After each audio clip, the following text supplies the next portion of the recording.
Okay. Is it finished yet? Almost. I just gotta connect this one last coax cable, and now we can watch Krull. This does not compute. We've had the digital video disc with us for some time now. I know, but I realized something. In order to really recreate the experience, the magic that this film had on me when I was a child, I need to recreate my original experience. The tactile, whirring nature of my original viewing. Why does this electronic device require wood to program? It doesn't. It's just for looks. Now, the glory that only analog can provide.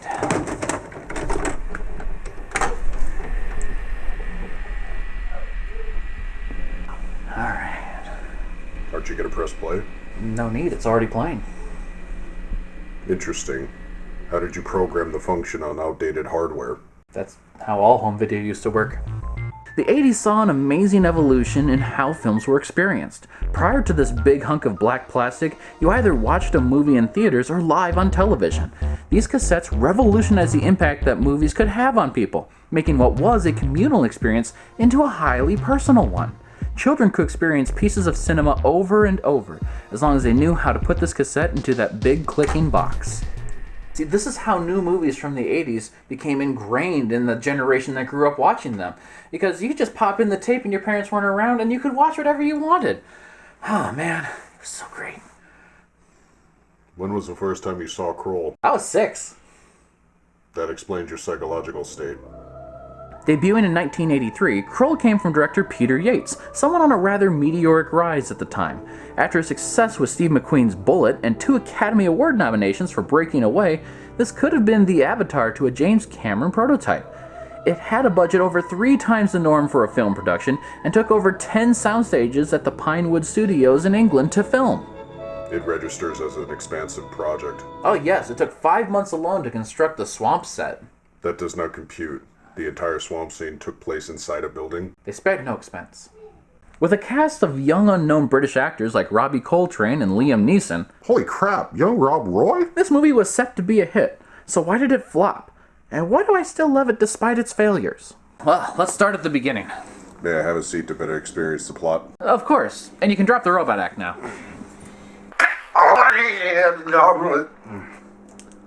Thanks. You really get in character. I do. We start off this epic space tale with a flying glaive spelling out the credits. That's not a glaive. It'd look more like this if it were. It's a cool-looking 5-bladed flying star. It can call itself whatever it wants. Where you'd normally have an explanatory text crawl if this were a Star Wars movie, instead you get a shot of the Black Fortress approaching the planet Krull. And it lands on Krull with a split of the Earth, and it's quite an awesome sequence. This it was given me to know, that many worlds have been enslaved by the beast and his enemies. I'd rather read a text crawl than hear more bored sci-fi exposition. At least score it with some John Williams or something.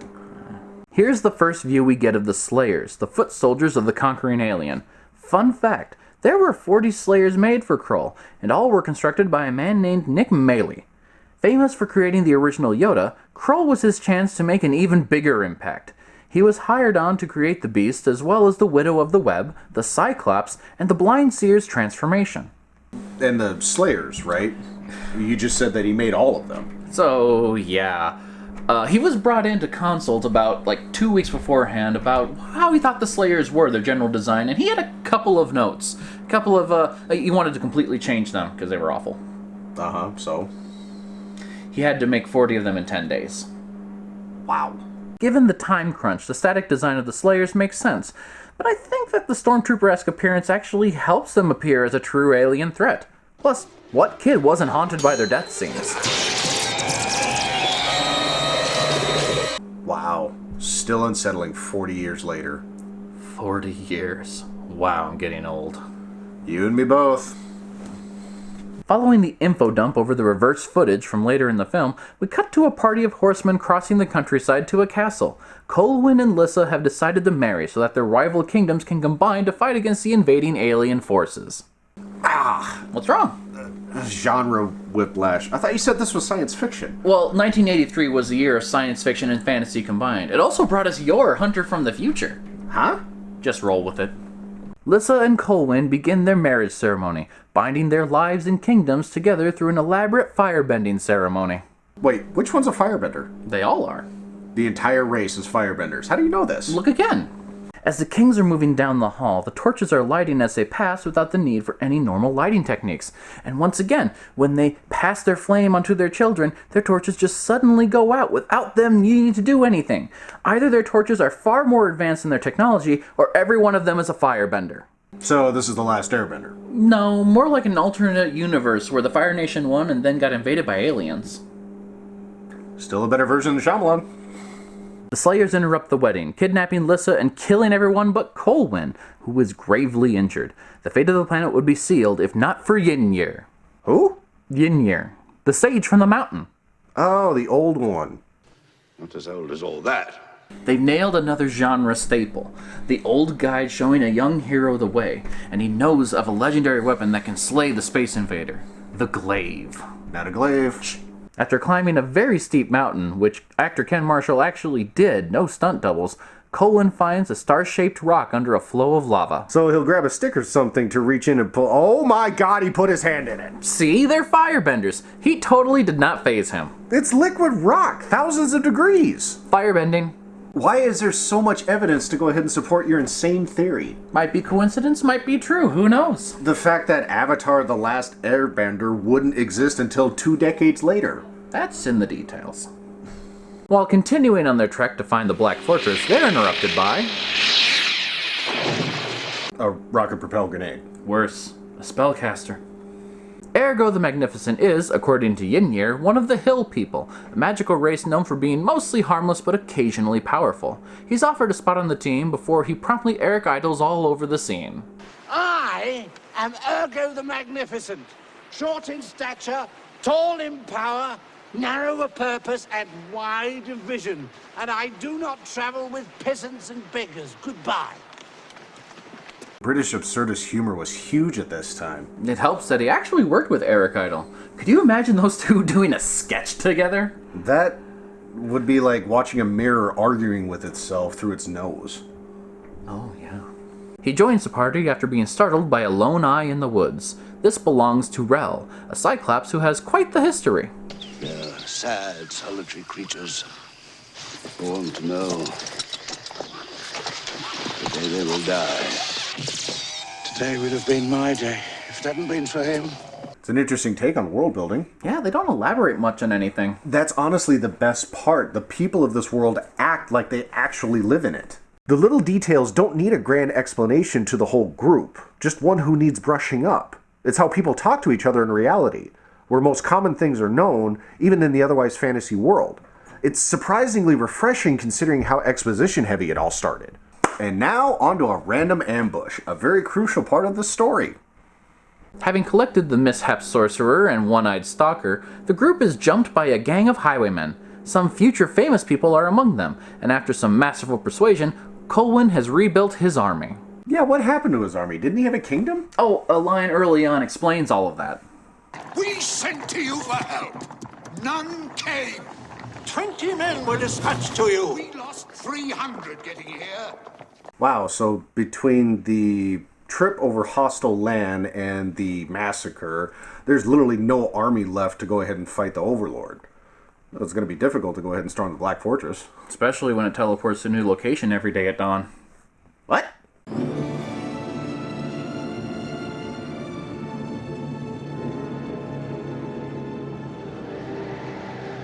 Boy, it's going to be hard finding the beast with this fortress moving every day. Actually, yes. Very hard. I was certain you were going to go ahead and say it was super easy. Why would I say that? To pinpoint the location, the party goes to the Blind Emerald Seer, Ynir's old friend. So, what's his name? The Blind Emerald Seer. You see, he can't see, and he's a seer. He likes emeralds. Come on, that'd be like naming you the black-vested, ponytailed sociology major. That is my name. Socio for short. Just... wow. They find the dim set that is the Seer's lair, an emerald-filled rocky place with poor seating, where he lives with Titch, his grandchild? Orphan he took in? Indentured servant? It's never explained. Does the kid at least seem happy? Later on, he does say that if he only had one wish, he'd wish for a puppy. Oh, poor kid. What's he doing in a dark cave with a blind man in the first place? We'll never know. When the impressive practical effect of a high-speed spinning emerald explodes in their faces, the heroes must take the blind emerald seer to the Emerald Temple, where he has full power. It's in the heart of a perilous swamp. So why isn't he there? What? So if this is where he has full power, it's treacherous to travel there, he's blind, and he has a small boy to accompany him, why would he ever leave the treacherous Emerald Temple? Because it was too expensive to film? Solid reason. After they thwart an ambush of slayers and a pretty great action sequence, the party starts to encounter the dangers this impressive swamp set holds. It's only through a series of weird decisions and bad luck that this situation falls apart. This whole next section feels like a planned plot just went straight off the rails. It's like one of those sessions where the DM just sits back in disbelief at what's happening before him. How so? Alright, so where were we? Oh, yes. Wandering through the swamp. Okay, so, as you're wandering through there, taking in the nice stagnant air of this decrepit, fetid bog, you start to approach the Emerald Temple. When suddenly, beneath your feet, starts to shift and shudder, like you're not walking on dirt anymore, as it's thick, disgusting mud that starts to sink you down. Relic! The man Menno is at the back of the group, and he's got all the stuff. What do you do? He's talking to you. Oh, I'm sorry, what? What happened? Your hirelings are in danger, as well as your friends. We could just pull ourselves out of the water, right? I mean, I'll take some skill checks, but yeah. Hold on, well, what happened to the blind emerald seer? He's not in the bog, right? Ergo, you had him, right? Oh, well, yeah, he was looking all like tired and old. So like I just put him on the log and then I go back to the group. Wait, you just leave the blind man alone on a log in the middle of a bog? Well, yeah. He the blind seer. If something bad was gonna happen, he'd have told me, right? Right. And well, he didn't tell me nothing. Everything must be okay. One second here. Yeah, I'm gonna need a perception check from everybody. Minus 20%. Okay, so... Yeah, right. Hey, which one's perceptions against? Was it optic systems or was it optic systems? No, that's under communication in general. Espionage has detect ambush. Hey, shouldn't we have rolled that against the Slayers? I forgot to have you guys roll that. You're right. Tracking humans and animals? Yeah, you're gonna have to tell me, because I can't see anything on my sheet. Just roll detect concealment. 92%. I failed too. How about mine? I assume 89% fails as well. Nice. 69. But that's a fail. Yeah, everything's fine. Let's get those people out of the bog now. Now let's see those athletic rolls. At least this one is spelled out. Wait, would this be aerobic athletics or athletics general? Are you playing tug of war, or you doing that rope from the CD20 thing? Let's just hope these checks go well. I'd hate to lose more men. Yeah, and Menno's got all the stuff, so we need to grab him for sure. Yeah, that's about right. Cyclops finally spots the obvious. He subdues the doppelganger with a long run and a hefty throw of his spear. This saves Colwyn's life, as the secret assassin was a few untrimmed nails away from ending the king, but now it leaves them in a lurch. Without the seer, how do they find the Black Fortress? Yeah, even if they manage to find a lead, which this is a fantasy setting, word won't go ahead and travel fast. I mean, even if they're lucky, this is actually an impossible task to find the beast. It's astounding how much of this film is just them trying to find the location of the final confrontation, isn't it? I mean, this is actually a weird take to go ahead and make the stakes really quite high. The movie occasionally cuts between our group and what Lissa, the captured bride, is going through at the Black Fortress. These sequences fill the audience with unease as she appears to be both unharmed but completely surrounded, having to navigate her way literally through parts of the beast that's detained her. It's so alien, and yet it wants her to be his bride. Unsettling just to think about it. Desperate times call for desperate measures, so Yenir the Old One decides to go to the Widow of the Web, much to the dismay of his comrades. That creature helps no one. And none who go there return. She has great powers. To kill. She may not kill me, for I know her name. Her name is Death. See, again, with the seamless world building, everyone knows about this woman that lives in the middle of a giant spider's web, who knows everything, but shares none of this knowledge. Wait, if that's her game and she's, protected by a man-eating arachnid, how does anyone know what she knows? Good question. No, seriously, no answers here.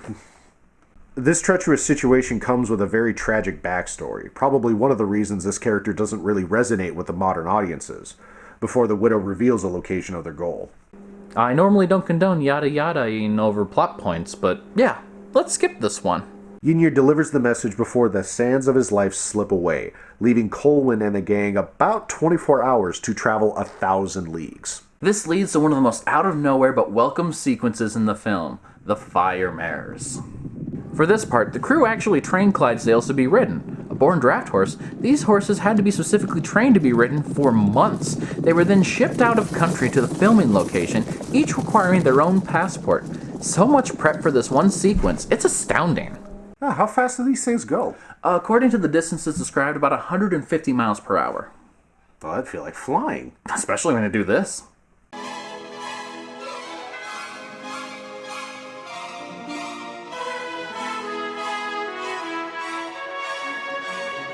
I want one. Everybody does. When they arrive, the Slayers start blasting away, mortally wounding Robbie and suppressing the rest of the group from ascending. You know who we need right now? Our one-eyed Prince of Space. I told you, your weapons have no effect on me. It is my considered advice that you discontinue your use of said weapon. However, Rel does not make it inside. He instead sacrifices himself so that everyone else can enter and save the day.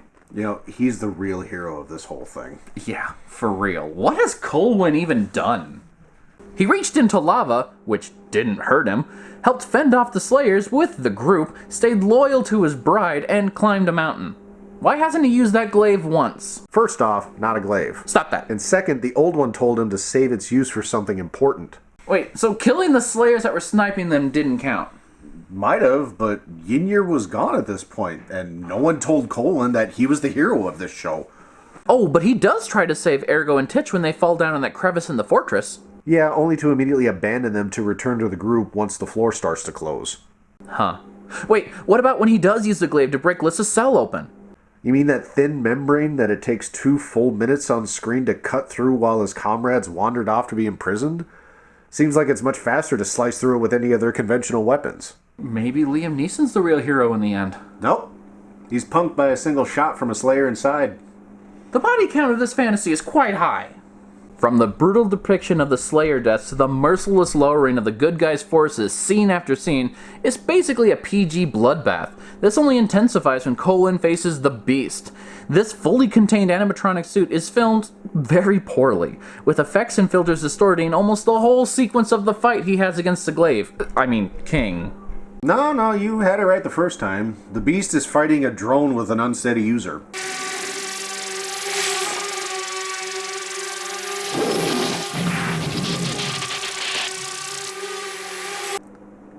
I'll never unsee that comparison. Thanks for ruining it. Anytime. The climactic battle comes to an end when the glaive runs out of batteries and gets stuck in the Beast, where it is left by the hero as he starts to flee with his bride. However, it turns out the Beast was not slain and wants to come after him. What's the answer? I give it only to the man whom I choose as my husband. Take the fire from my hand. Please don't say firebending. Firebending!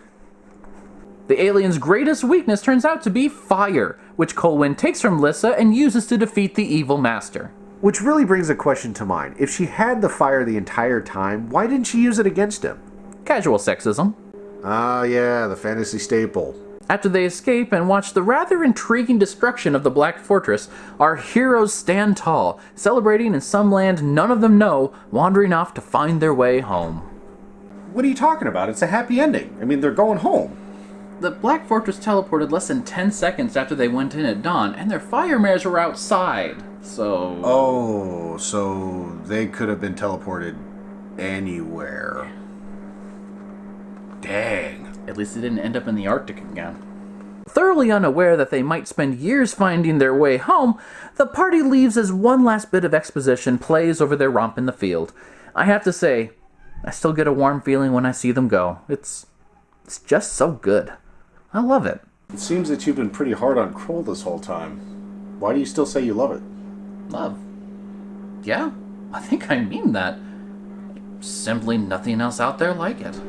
This rather simple story didn't need much embellishment, and yet it received a staggering budget, along with very talented people dedicating months of their lives to bring this rather simple tale to the screen. It's a high fantasy execution of a low fantasy concept, and to this day, visuals it presented are still at the forefront of my mind. The group dynamic feels like real people instead of a bunch of actors told to hang out on set, and the stakes are high. The journey is hard, but in the end, the world is saved despite the many losses along the way. It would never be made today, and I'm alright with that. With so many old intellectual properties being remade, especially from the 80s, I'm kind of glad that Krull's always going to stand on its own. You know, it's outlandish, and it was told way more beautifully than it deserved, but I'm glad that it exists. I'm glad to see that you absorbed the lesson that I brought you here to learn. Again with the voice. What lesson was that? Just because something is rough or different or not up to the expectations of the masses does not mean it can't be loved intensely by its fans. They look past the flaws and even long absences and still accept it for what it is. This feels very pointed. Whether the plot makes sense or not, you still think fondly of Krull after all this time. Remember that. Oh, I will. Thanks. What was your name again? I'm just a fan.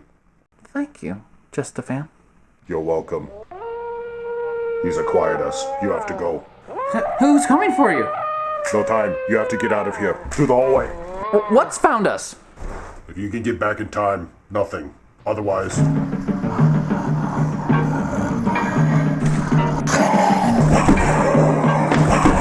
Fan! Go! Now!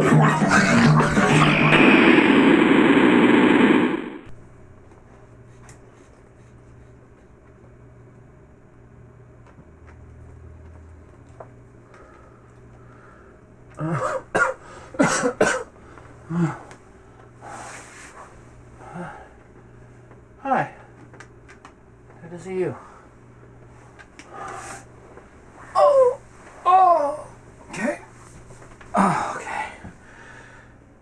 Wow. Looks like Psycho didn't quite finish unpacking yet. Still better than the mattress.